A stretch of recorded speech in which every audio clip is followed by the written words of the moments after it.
Coming up on Tech News today, Spanish bombs for Anonymous, Apple plays the heavy, and 1 gigabit per second for $70 right here in the good old US of A. All that and more coming up. Netcasts you love. From people you trust. This is TWiT. Bandwidth for Tech News Today is provided by Cachefly at CACHEFLY.com.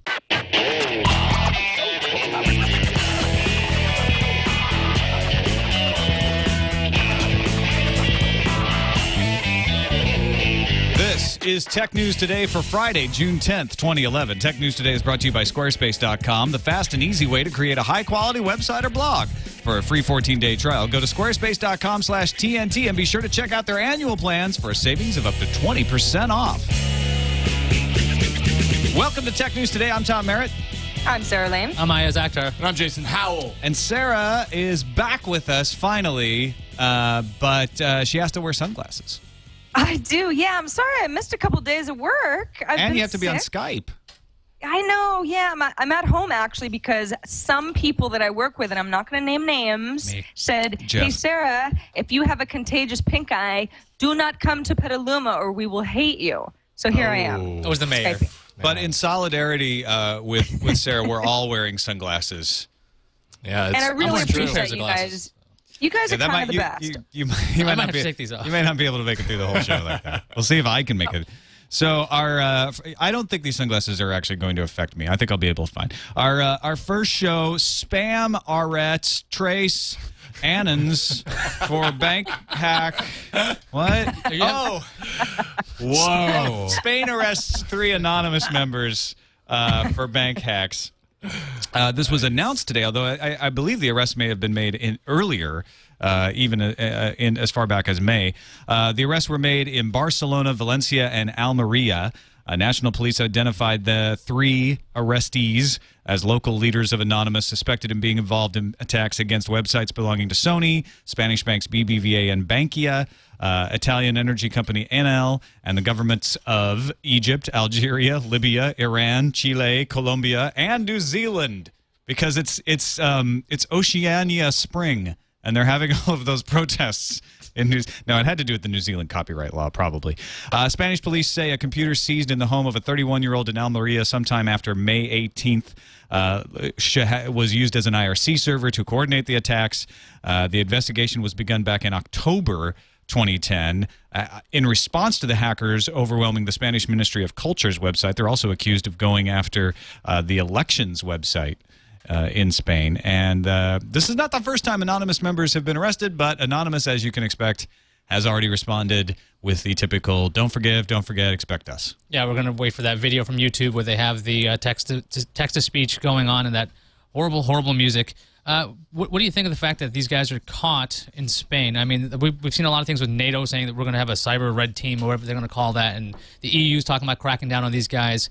Do you think that this is being spun to look like it's an anonymous thing? I mean, they're saying they're leaders of Anonymous. I mean, how can you tell that they're the leaders to start with? Well, I think, yeah, exactly. That's a good question. Calling them leaders, I think, means that the police looked at this as these are folks who were caught organizing. So if they have the server with the IRC chat logs, and they can take from that and get some IP addresses, they can identify some nicks in there that were people saying, okay, you do this, you do that. Here's, you know, we're the ringleaders for this particular thing. Whether they're leaders of Anonymous per se, I don't think Anonymous works that way. I think lots of different people are leaders at lots of different times for different things.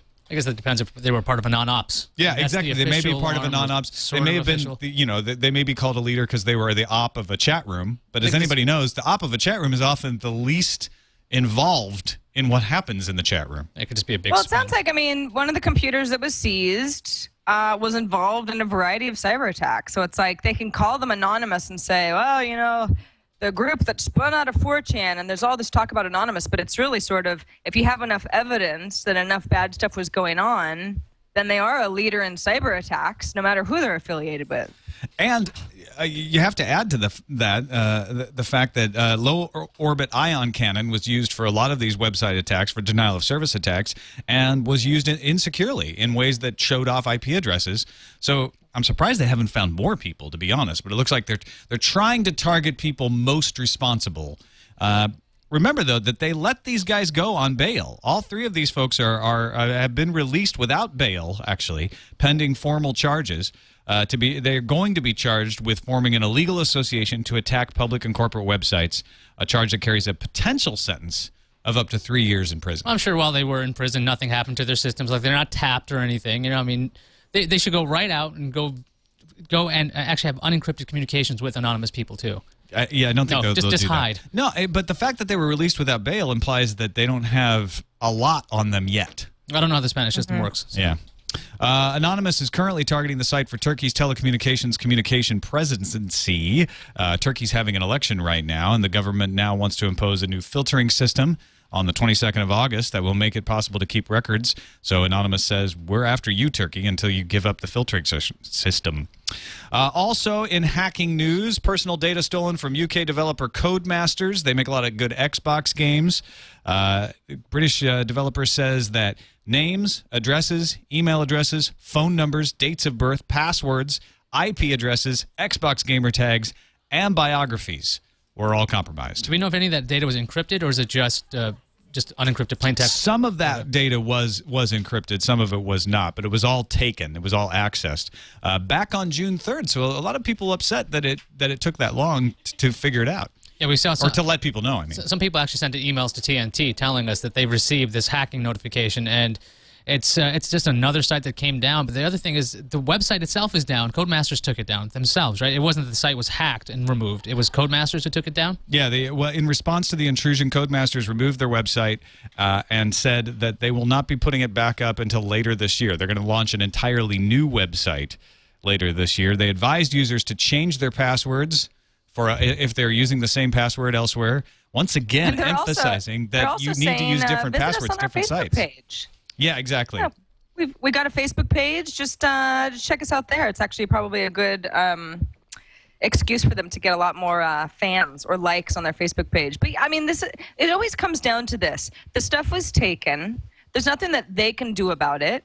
It's mostly phishing scam issues that customers would have to deal with at this point. If you get weird emails, don't click on the links and change your passwords. And hopefully you weren't using those same passwords with bank accounts and Twitter accounts and that sort of stuff. And if you were to change them right now, it's kind of starting to sound like Groundhog Day to me. Change everything right now, every password everywhere. Well, one has to wonder why Codemasters. In this environment of hacking, it's punitive hacking. That's the trend these days, not necessarily malicious hacking, all the time anyway. And Codemasters had employed a law firm, Davenport Lyons, to chase file sharers for damages over the alleged uploading of copies of its games onto file sharing networks.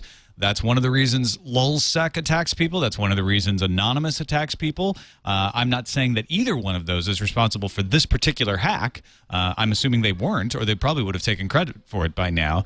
But some hacker group out there decided they were tired of Codemasters going after people for file sharing and hiring law firms to hunt down file sharers, and probably hacked into this account. Do you think this kind of hacking behavior is actually going to change the behavior of Codemasters? If they went after people, I mean, when people went after Sony because of the whole GeoHots thing, I mean, is that going to change their corporate approach to how they're managing their business? Or is this just going to mean that they're going to have much more security in the future so they can avoid this kind of thing? With these sorts of situations where companies are in a position where they may be on the fence of whether to hunt down file sharers or not. For instance, the recording industry has started to move away from that in many cases anyway, just because of the bad press they get for it. This kind of thing could have an effect. They might actually nudge them away from this, but you're right, it's also going to improve the security. In fact, that's happening in a whole different way with a service called Cloudflare, and Lulzsec is a big fan of Cloudflare. Yeah, they love them. They even tweeted about it. Yeah, they tweeted that they are big fans of Cloudflare. Cloudflare is a service that works like a honeypot. In fact, it started as a honeypot. It was just kind of a side job, a side project I'm trying to find the names of the guys here. But it was a side project that turned into, when the Department of Homeland Security got interested, turned into a business They showed off at TechCrunch Disrupt, didn't win, but made a lot of waves because they showed not only are we able to filter malicious traffic from your website, but we speed up your website when we do it. And the weird thing was that if you use Cloudflare, Cloudflare wanted to make sure that you weren't getting all this latency because you were going back to Cloudflare's databases and you're going back and forth. So they tried to make their code as efficient as possible. And one of the weird side effects was speeding up sites being loaded. So I think it went up 30%, then up to 60% faster for all these other sites that are using Cloudflare.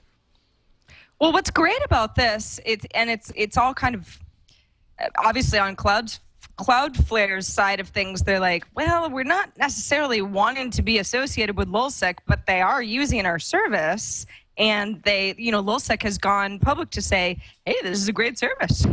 Nobody can take us down. And then Cloudflare ends up getting stronger as a result because anybody else who's using Cloudflare, you have to assume that LulzSec is probably going to be targeted more often than the average site just because people want to be able to say, yeah, we did something, we took them down. So Cloudflare ends up benefiting, at least for their other clients, because they're growing stronger as a result.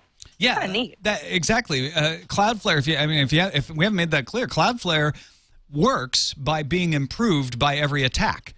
That's why it comes out of a project honeypot. So they try to get people to attack a honeypot, and then they learn how to block that attack. And Cloudflare is a system that the more people attack it, it automatically gets better. So if you've got somebody like LulzSec, like you said, Sarah, that just makes it better for everybody. And it's incredibly easy to sign up for, by the way. I signed up for it in like 10 minutes. That sounds like Sony's going to sign up for Cloudflare in 3 seconds. If I were Sony right now, I would just say all of my websites sign up for Cloudflare first of all, and then we'll get to figuring out the rest of the stuff. But for no other reason, sign up for that. Apple has decided to play the heavy in the LoadSys patent infringement case. To catch you up, if you haven't heard, LoadSys is suing 7 app developers for patent infringement for in-app payments. Now, this is a technology that Apple has a license for that they purchased from a company that LoadSys acquired. Apple sent a letter and said, look, these developers are covered by our license. Don't sue them. LoadSys immediately sued them and said, if Apple hadn't sent us this threatening letter, we would have taken more time, but they forced our hand. So Apple has filed a motion to intervene in the patent infringement lawsuit. And let me see if I can summarize this argument correctly, Iyaz. You've got some legal smarts, so let's see what the argument is, though. Double check me here. Apple says we've paid for a license for in-app payments. Our developers are customers who are buying the ability to use that from us. If LoadSys sues them, they are doing 2 things. One, they're devaluing our license because they're saying, well, Apple buying a license doesn't do anything. Each developer has to buy a license. But also, they are violating the patent law doctrine of exhaustion and first sale. So in other words, just like if I buy a license on a coffee grinder from Iyaz, and I make that coffee grinder, and I sell that coffee grinder to Jason for his coffee shop, Iyaz can't go sue Jason for not having a license for that coffee grinder. Yeah, that's pretty much the way it works. I mean, intellectual property wasn't my specialty, but what you're saying is right. Is that if Apple has this patent, they have to exhaust all their rights first before you go after these guys. So if Apple had, like, let's say they had a license for some reason for claims 1 through 20 of this patent, and these developers were using claim 21 or something like that, then they could come after these developers. The weird thing is that Apple doesn't have to intervene at all. I mean, their liability is limited to $50 per developer. So they are stepping in just because they don't want LoadSys harassing their developers. I mean, it'd be stupid for them to not intervene, but they don't have to. Well, but not only do they not want LoadSys harassing their developers, but they don't want developers to not be able to develop really good stuff for iOS users. I mean, the people who end up buying apps are the ones that Apple depends on. So they have to make sure this ecosystem stays intact. I mean, what's their option to say, for whatever reason, if Apple's stance didn't stand, and LoadSys ended up being right. I mean, they can't walk away from this patent. They've built so much around it already. Now, is it likely that Apple is going to just stomp this? Is this bad news for Lodsys? Well, I mean, the doctrines they're using are affirmative defenses. So if they're true, this thing is all over right away. So I mean, they could do it. Seem true. Yeah. So that's the real thing. I mean, Apple's. Let's face it, it's a battle of the lawyers, and Apple's got a ton of money. So either they're going to get really good lawyers, or they're going to buy Lodsys. Lodsys must have a ton of money too to be this willing to go up against. Well, they didn't Apple. sue Apple directly, right? No, that but was the first thing. they knew Apple was going to come and stomp on them like this. I don't know. They probably that's why they sent out those letters first to harass these people and to give them royalty fees. Because the first thing they did was send letters out to developers, and they said, "Hey, pay us a royalty, and we'll leave you alone." And so the question is, I'm not convinced that they knew for a fact that Apple would get involved. I think Lodsys may have thought, listen, there's a possibility that Apple will intervene here, but Apple sometimes just marches to their own drummer, and they might just say, listen, devs. I think they had to know. I mean, this is Apple's money pot right here, app developers, and Apple's not going to let Lodsys just go out and pick off app developers and at the same time cause a chilling effect on developing apps for the iOS I think it's possible that Lodsys didn't expect the app developers to be so vocal, because a lot of people, when they get a letter from a lawyer, they freak out and they decide, okay, I'm going to pay it and it's going to go away. Because you don't want to publish it necessarily. That's what I mean. They sent cease and desist letters and then ended up, lawsuit letters to a small number of developers when you look at the grand scheme of everybody who's in development for Apple. So if they were to be able to get some money without there being a big brouhaha, I can see them trying to do that. I mean, in a best case scenario for Lodsys, that's the way it would have gone down. Obviously, it didn't work out that way. Yeah. It's just a game of chicken with Apple. It's exactly right. That's exactly what it was.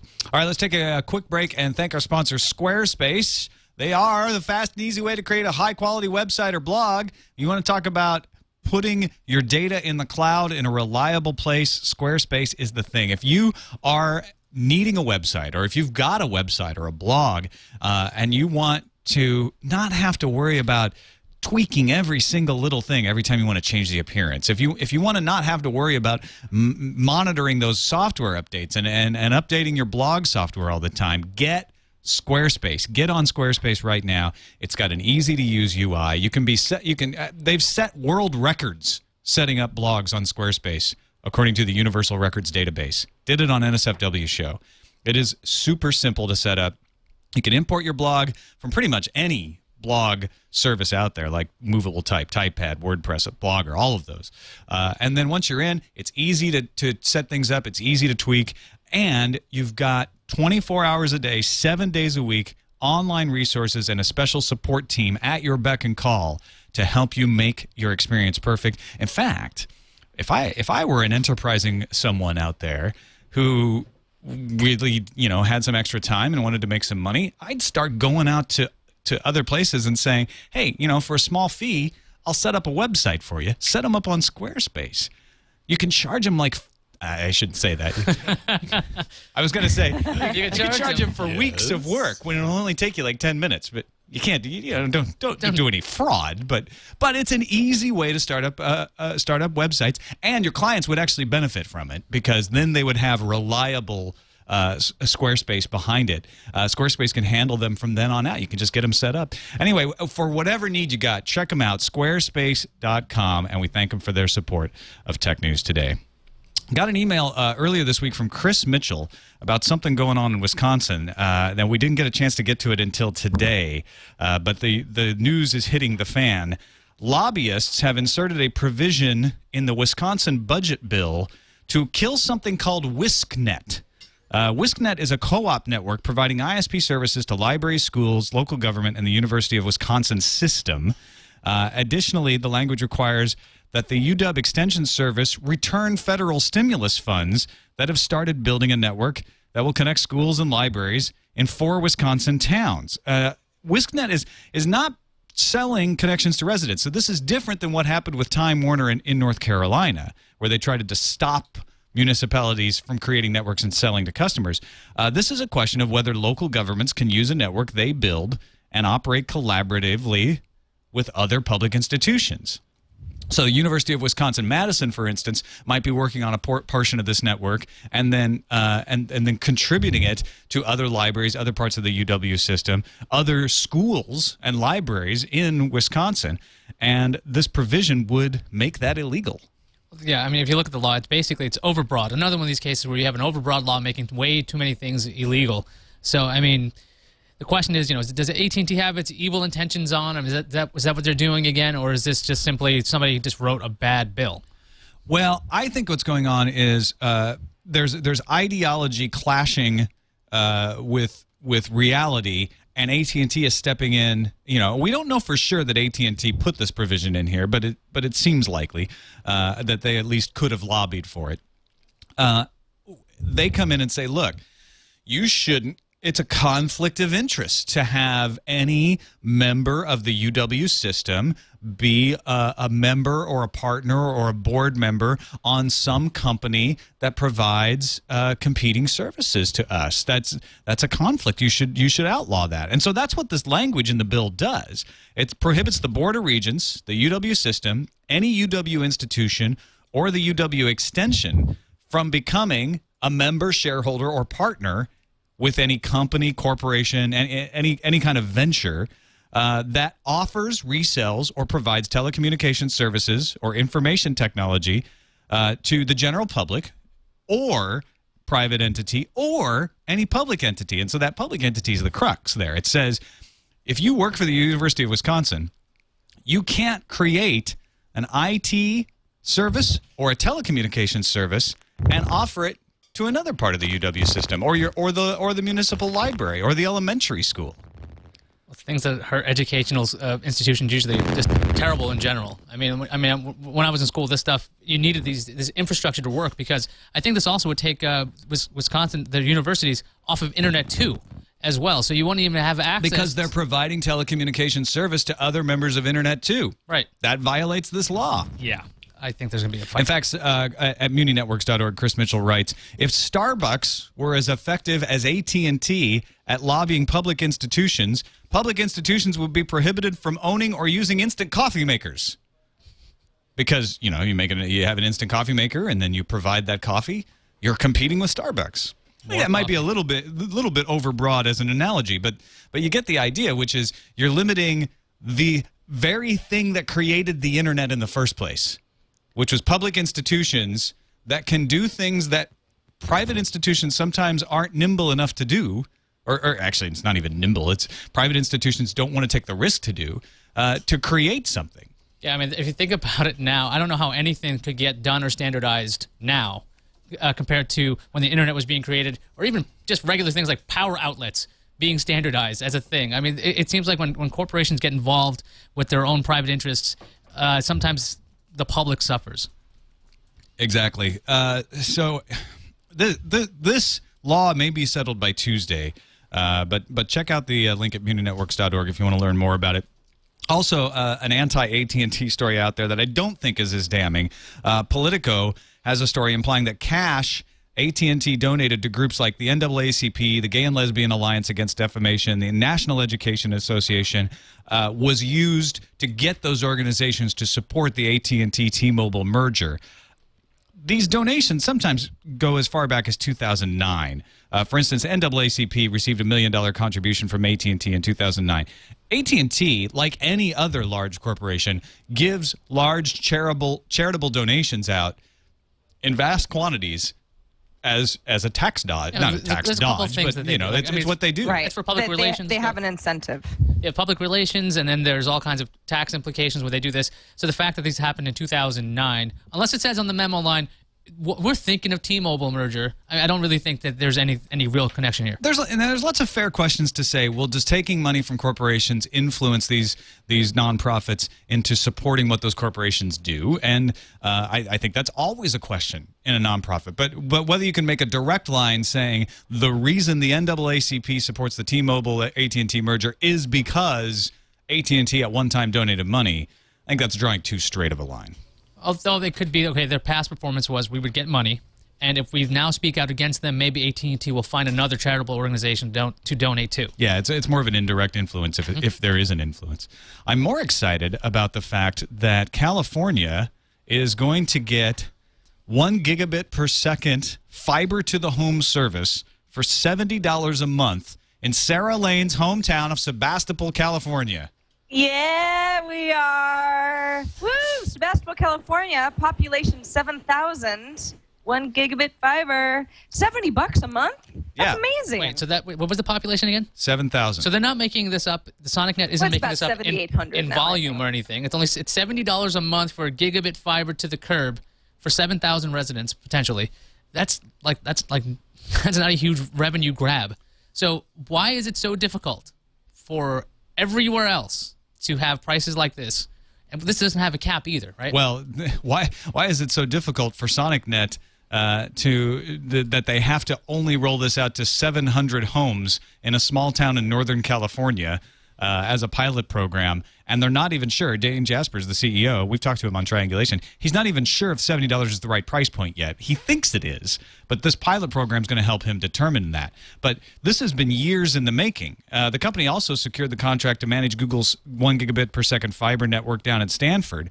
SonicNet has been trying to do this for years and years and years, but it's so hard to start this up on your own.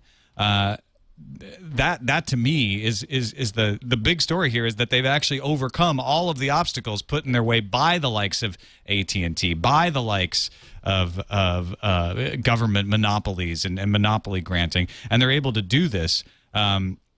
So hopefully it's a sign that things are changing. I mean, if this pilot program works and he's able to spread it around, not only will Iyaz be able to get 1 gigabit per second for $70, but it will provide competition that will put pressure on the Comcast, the Time Warners, the AT&Ts, the Verizons to lower their rates. And we desperately need competition. This is mostly an infrastructure problem. I mean, we're talking about you literally are putting up a whole new infrastructure of fiber to the curb, because that wasn't there. If you try to use it with coax or speeds, well, that's why you usually end up with great download speeds, lousy upload speeds. But with fiber, you can do much more than that. So the real thing is, who's going to go out there? Who's going to put these things to the curb? And then eventually, will they be forced to share that bandwidth? Right, and SonicNet isn't going to want to share once they've rolled out this any more than AT&T does. But if they can show a model that allows competition to happen and allows others to go and do the same thing, that would be a good thing. Absolutely. Xbox Live TV will be tied to regions in the United States, but will be monopolies in the rest of the world. This according to an interview given to the Seattle Times by Microsoft VP Mike Dillman, saying that, yes, if you're international, you'll only have one choice. So if you're in the UK, you're going to have Sky as your choice. If you're in the United States, it'll be market by market. So in Seattle, he said, it would be Comcast, because Comcast is the cable provider in Seattle. So does that mean you have to have Comcast Internet to get Comcast Television, or do you have to have Comcast cable subscriptions to get? I mean, are you just using an Xbox as a set-top box for these companies then? Well, yeah, this is interesting. Now, we're talking about the Xbox Live TV that they announced at E3. So this is how you get that live TV delivered to your Xbox. The question they asked was, so you'll have to be a Comcast subscriber, similar to the way you need a subscription to get the ESPN content on the Xbox Now. And Delman answered yes. Now, the way that works, I don't have to be a TV Comcast subscriber to get ESPN 360. I need to be a Comcast ISP subscriber to get ESPN 360. I have to be a subscriber to an ISP that's paying ESPN, essentially. And it also makes sense if you think about it, because there aren't national companies that have cable. I mean, we're talking about they're in different regions. Comcast might be in a lot of locations, but that's because they bought these things. So Time Warner's got a lock in New York, and Comcast is over here, and RCN is in other areas. So I mean, I can understand why that is. And in these other countries where there's like one provider, it's a lot easier to negotiate. So maybe, hopefully, you still have options though. I don't want to be stuck in a location where we have Comcast as our ISP. We have to use Comcast as our television provider. It's funny. I mean, this is actually really relevant, or possibly very relevant to me. 2 days ago, we canceled our Comcast cable subscription in our house. We are now cord cutters in my household, but we still have Comcast Internet. It's still our only choice. It's what I'm using now. If I could somehow get my TV service back through an Xbox, I'm willing to, let's hear what my options are. But if I would have had to have kept my Comcast TV service and route it through the Xbox, I mean, what do I don't know what I'm getting rather than just using a different remote. The other question is, what's the charge going to be per month? I mean, if you're, are you going to have different tiered plans? In other words, if it effectively turns the Xbox 360 into simply a set-top box and you're paying the same amount, I mean, Comcast doesn't care how they're getting their money anyway. Right. It actually could be a good thing to facilitate the transition to internet television. To say, look, Comcast objection is they don't want to lose the money from a cable subscription. So instead of forcing you to bundle, you get an Xbox subscription. You get to cut the cord and only have internet and not have to have this clunky double subscription. But Comcast still gets some money because Microsoft's going to pay them, and the networks get carried onto devices. It's not a bad way of doing it. It's one of those small steps along the way to getting what we'll eventually get, which is everything broadcast over the internet instead of having this clunky cable system that we have now. I mean, it'd be interesting if you could then create your bundles differently. I mean, instead of because the companies will actually know how many subscribers they have per channel. I mean, maybe you have to get ESPN Always to make sure you have any of the other ones. But it'd be interesting to see that. So, like, let's say I don't want HGTV. I can go get some other channel, like I want Spike TV. So well, you're assuming that Xbox is going to allow you to pick and choose. I bet they I'm just won't. thinking it might allow something like that because of the technology there versus using. Oh no, it's not going to happen. No, but it's not. possible. That's what I'm saying. Yeah. I'm hoping. Also in this interview, Delman indicated that a lot of the headlines are saying that Xbox Live would be integrated into Windows 8.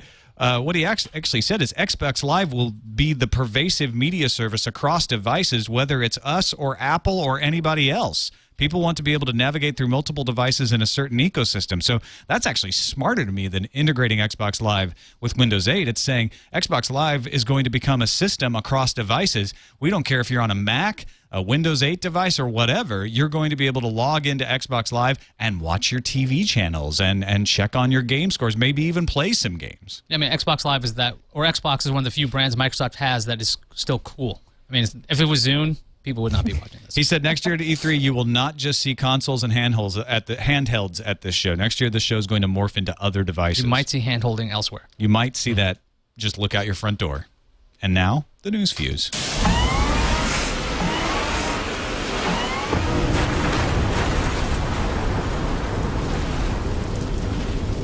The only thing to improve the graphic for that, audio listeners obviously just hear the explosion, but we get the flames and the news fuse. We need to do a green screen shoot of the four of us running. No, agreed. Or jumping in the air. And then do a slow-mo, and diving. Oh, we got a big green screen at the studio. Let's go do it.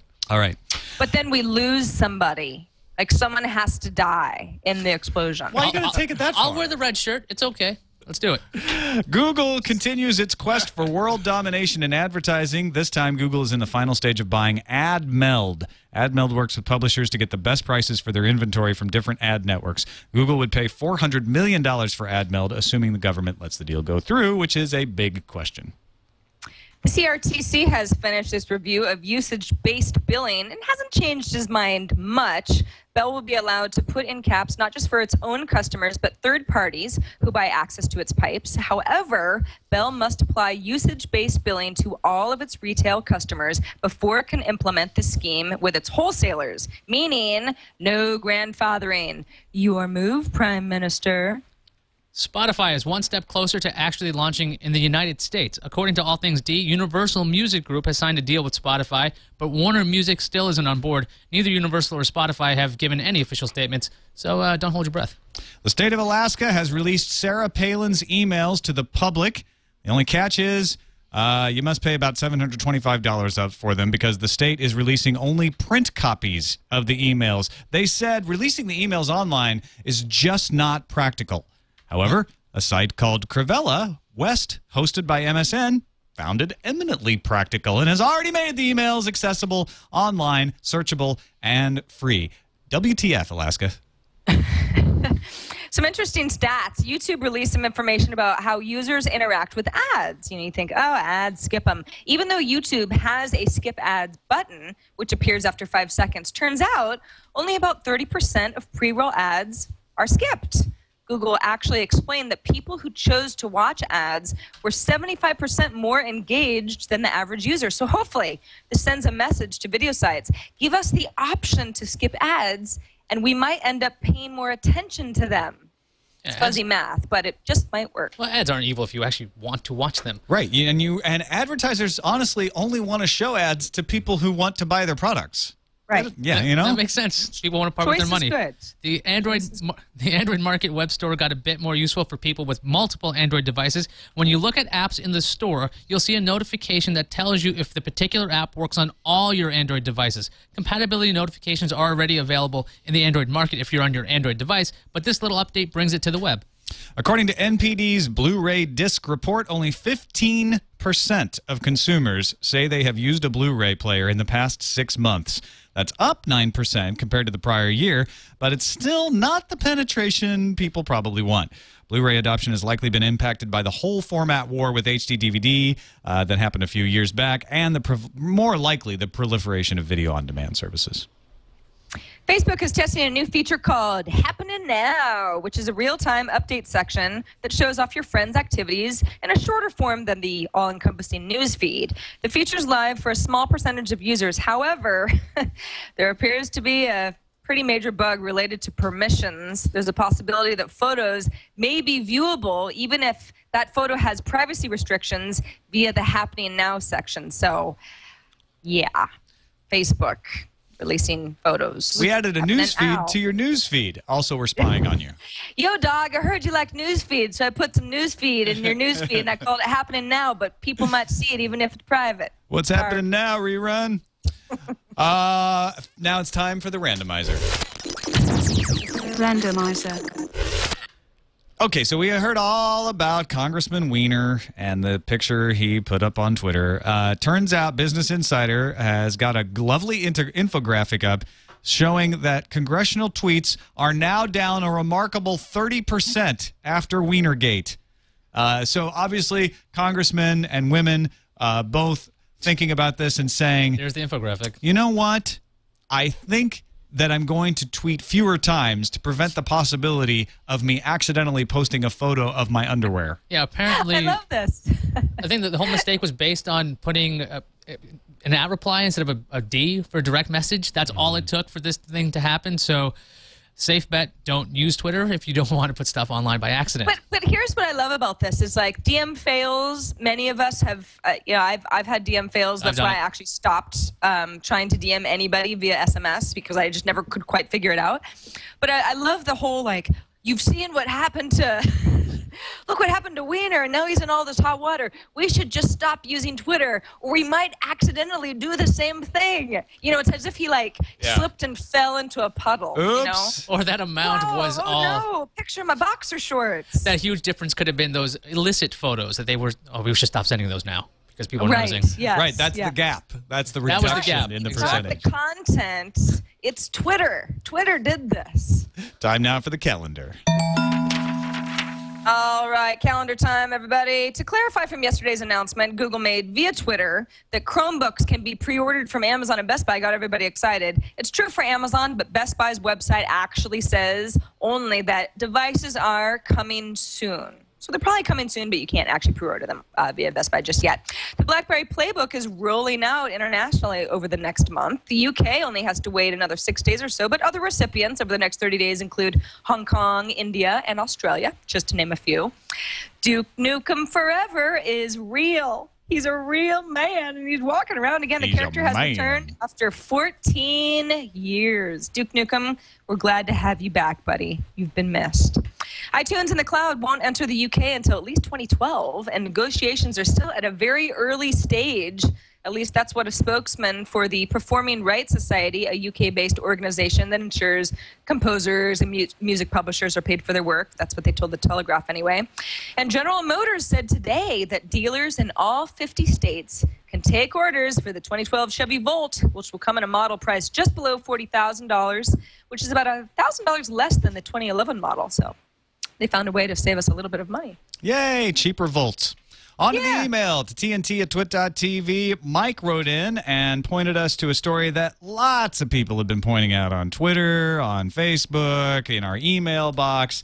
Mike was just even on Reddit, actually. A bunch of people have been pointing out that Tennessee is trying to make offensive pictures online illegal. The law prohibits online distribution of any image that might, quote, frighten, intimidate, or cause emotional distress to someone who sees it. So, no more goatsy. Totally illegal if you're in the state of So Tennessee. Tennessee will wipe it out for all the internet. Yes. We'll Oh, man. just see about that. All right, next email from Robin. Hi, TNT crew. I've been thinking about iMatch, and I haven't heard anything discussed about music formats. If Apple gives you back and downloads high-quality AAC versions of your music into iTunes on all your devices, they, at a stroke, mitigate a massive portion of the user base off of MP3. What impact do you see this having on music formats and other player platforms in the future? I don't think it's going to have much of an impact at all, frankly. I mean, iTunes undrm'd AACs had the same question. People thought, well, now that I can get undrm'd AACs from iTunes, you know, that'll be the format of the future. But unless Apple stopped supporting MP3 playback on their devices, MP3s are still the easiest way to rip from CDs, and there are plenty of other stores like Amazon, and I imagine when Google gets their store going, it'll probably be MP3. There's lots of MP3s, so I don't think it's going to end this. It's just going to popularize AAC a little more. They'll get more percentage points. Yeah, but the thing is, Yeah, if you know about AAC, MP3, FLAC, OGG, Vorbis, if you know about all that stuff, odds are this is not going to affect you. You're going to go, I'm going to make my music in whatever format I want. It's not going to change how your behavior will be unless Apple forces you to change your behavior. Yeah. Right.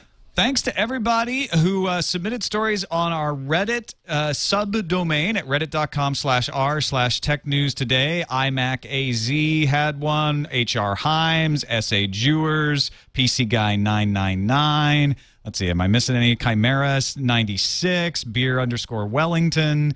Email for help. Lots of folks on there. Thanks so much for submitting stories. We've got 270 Tech News Today readers on Reddit right now, and we're trying to get a critical mass in here so that we can really use this as a temperature gauge of what stories you like. So if you want to, go into Reddit, submit your stories there. We're paying attention to it. Or even if you're like, you know what, I don't have time to cut and paste and press the Reddit button and all that stuff, you can just go in and vote on stuff. See what's new, see what's been submitted, and say, yeah, I want to hear that. That helps too. In fact, that helps just as much as submitting a link in the first place. Or you can use bit.ly/TNT Reddit as a faster URL. Thanks, everybody who's bought bricks. The bricks are going to go into the lobby of our new TWiT studios that we'll be moving into soon. And if you would like to get a brick, go to bricks.twit.tv and buy one now. They're going fast.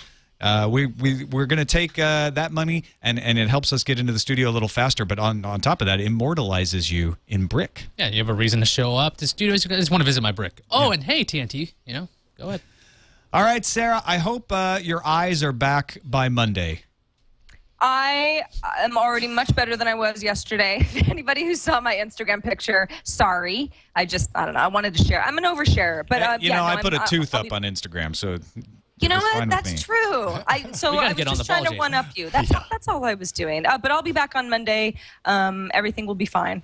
I just need the weekend to rest. All right. Thanks, everybody, for watching or listening or however you consume Tech News Today. Twit.tv/TNT is our home on the web. You can email us TNT@twit.tv or give us a call, 260-TNT-SHOW. We'll talk to you Monday. Bye-bye.